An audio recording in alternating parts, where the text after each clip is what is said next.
I stood frozen in my slippers, bathrobe flapping in the wind, watching a cement mixer rumble backward into my backyard like it was straight out of some villain's fever dream. Except I wasn't dreaming and I definitely wasn't hallucinating. Nope, I was wide awake. And that thick gray concrete was pouring in a steady stream right into my 140-year-old, while the one I'd spent months restoring stone by stone, my own sweat-busted knuckles and all.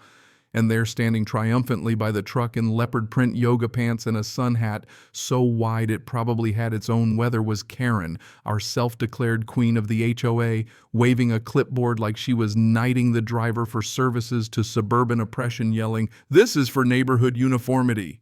The truck beeped. My jaw dropped and Dana, who'd just come out to water the basil, dropped her can like she'd seen someone torching our home. That's when it hit me. This wasn't a little squabble over landscaping, this was war. And Karen, bless her power-hungry heart, had no clue she'd just picked a fight with the only guy in the neighborhood with legal control over her entire water supply. You want to know how we got here? We moved in hoping for peace and a slice of space on the edge of the city's historic district into a property that had something special, an old hand-dug well, legally permitted, signed off by the Historical Society, and the pride of our little patch of earth. Most neighbors were stuck paying the HOA for their water, stuck with utility bills that felt more like ransom notes. But not us. Our well was independence, a relic, and a lifeline, and Karen hated it from the jump. The second she saw our renovation plans tacked to the porch, she started her campaign first. The letters, "The well violates the neighborhood's aesthetic code," "The brick isn't compliant," "The pulley's too visible." Then came the citations, each one dumber than the last, and every time we appealed, we won. But Karen didn't just lose and move on. Oh no, she doubled down like we were starring in a Cold War movie, only she was directing.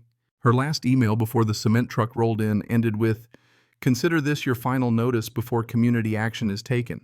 We laughed. Honestly, what could she do?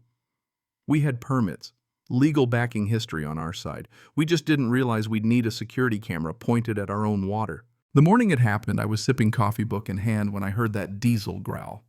By the time I made it outside barefoot, heart pounding, the mixer was already dumping concrete, the well 3/4 full, bubbling gray at the top. Karen spun to leave, sunglasses shining smugly. I hollered, "Are you insane?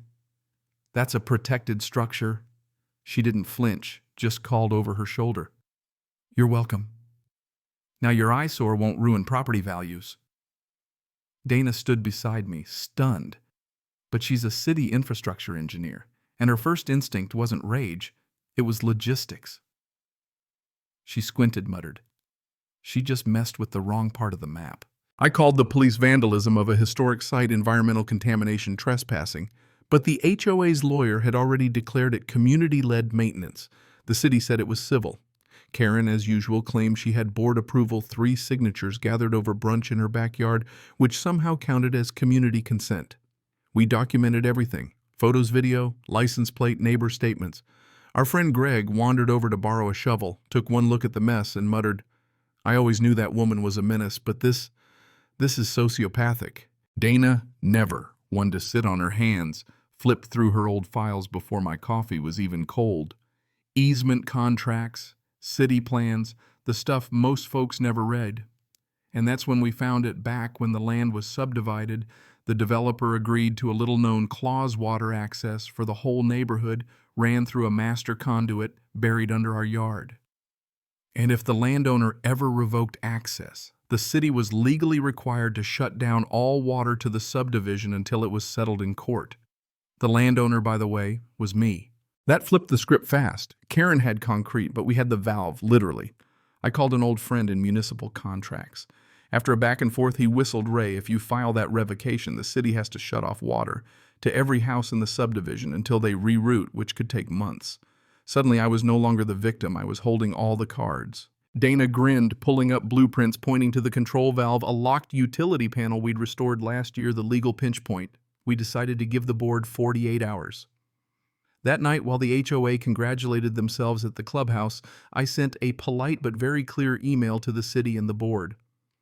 Due to unauthorized damage to protected infrastructure, we are suspending the easement permitting water access through our property.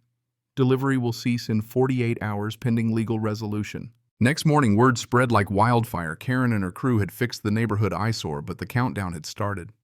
Board member Philip, who wore HOA polos like a badge of honor, went door to door, chest puffed up, telling everyone to thank the board for preserving the community aesthetic.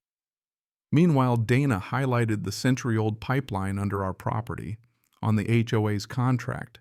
Turns out they built around us, never realizing we held the pressure point. The utility panel wasn't some rusty wheel in a shed. It was a modern locked control point. Dana called her old boss Martin at the water office. After a quick rundown, he said, "Wait, they dumped cement in your well. You're invoking the easement." "Good, send it in writing. I'll have an inspector there today." Within hours, a city official checked the panel, handed us a card, and confirmed that valve's yours. If they touch it, it's a criminal matter. Later that afternoon, Karen strutted by like she'd won the lottery. She paused in front of me, sunglasses, low smiling like she'd just crowned herself queen. "See, doesn't the yard look better without that dreadful, well?" I just smiled. It's amazing how fast things can change around here. She flinched, not sure what to make of my calm. That night, Dana and I finalized the revocation document, photos, videos, a notarized neighbor's letter, and the contract. We sent it to everyone, City HOA Karen. The next day was dead silent, no messages, no knocks. I figured the board was scrambling, emergency meetings in full swing. At 7:15 the following morning, it started. The first scream sprinklers didn't come on. 5 minutes later, hoses were banging, nothing coming out. By 8 a.m., the neighborhood group chat lit up. No water, no showers. What's happening? Karen posted an official update. Due to an unexpected municipal maintenance issue, water service will be limited. Please conserve usage. I nearly spit out my coffee. Unexpected maintenance, sure, Karen. Residents weren't buying it. They demanded answers, some begging for bottled water, parents panicking. At 10 a.m., Karen showed up again, shouting from the sidewalk. "Ray, I know what you did. I stepped out, hands in my pockets. All I did was follow the legal agreement your little cement stunt violated. You cut off our water. We just returned the favor." She sputtered. "You can't do that." I shrugged. "Actually, I can. It's right there in the contract." By midday, the HOA held an emergency meeting. Only this time, half the neighborhood showed up yelling for answers. Dana and I watched from our drone, streaming the chaos to our laptop. Thomas, a younger board member, slammed his binder. "You never told us there was a contract," Karen barked back, but no one listened. A city official quietly pulled Karen aside. Her face went from smug to panicked in seconds. For the next 48 hours, it was a slow-motion collapse. Lawns browned, tempers flared, bottled water vanished from shelves. Karen sent a 2 a.m. memo, "Boil rainwater, practice mindful use." Yeah, that went over well. Meanwhile, Dana and I set up a table, fresh, well water free for non-HOA members. The line formed fast. Old folks' families, even a dog or two, came by, sipping and sharing stories. One neighbor said, "I used to think Ray was eccentric. Now I think he's the only sane person left." Karen naturally lost it, accused us of manipulating the community. I replied, "No, Karen, I'm hydrating them, big difference." She filed a zoning complaint. Didn't stick. Dana had already filed for emergency relief status. Neighborhood revolt took off. Petition to recall the board, angry residents. One neighbor even taped a sign on her mailbox, "I support water rights." Karen tried to calm everyone with a video, but her sprinklers died on camera, and worse, a hot mic moment caught her saying, "I don't care if they dehydrate. They brought this on themselves." The clip hit TikTok, 600,000 views in a day. People made memes, called her Cement Queen. Within 24 hours, the board was forced to hold an open-air meeting. I brought a lawn chair, Dana flew the drone. Residents were furious. Stories of dry toilets, boiling rainwater, and toddlers getting sponge baths poured out. The petition passed. Karen was ousted on the spot. Thomas, the new acting president, came to our door the next day, humble and apologetic. We negotiated full well restoration, public apology, a ban on HOA tampering with historic sites. He agreed. Desperation is a strong motivator. The water came back, lawns greened up, and Karen moved out quietly. No goodbye, just a moving van and a bitter glare. The lawsuit came next. Our attorney Leonard filed for damages, citing property destruction, environmental harm, and trespass. The board scrambled. Karen had forged signatures to order the cement. Her loyalists turned on her. The viral clip was picked up by local news, turning our story into a When HOAs Go Too Far segment. At the emergency meeting, residents demanded accountability. Why pay for something they never approved? The board crumbled, agreed to settle full restoration legal costs and a permanent policy protecting private historic property. The city even installed a plaque at the well, any tampering subject to prosecution. Kids came on field trips, neighbors apologized, even thanked us. A couple brought over a bottle of wine with a note. "Thanks for holding the line. Someone asked if we'd join the board." Dana laughed. "We just want peace, thanks." When they asked if Karen would ever come back, I just said, "Not likely, but at least now we've got a sign that says you can't pour cement over the truth and get away with it." Summer turned to fall and the air finally cleared. The new board was humble.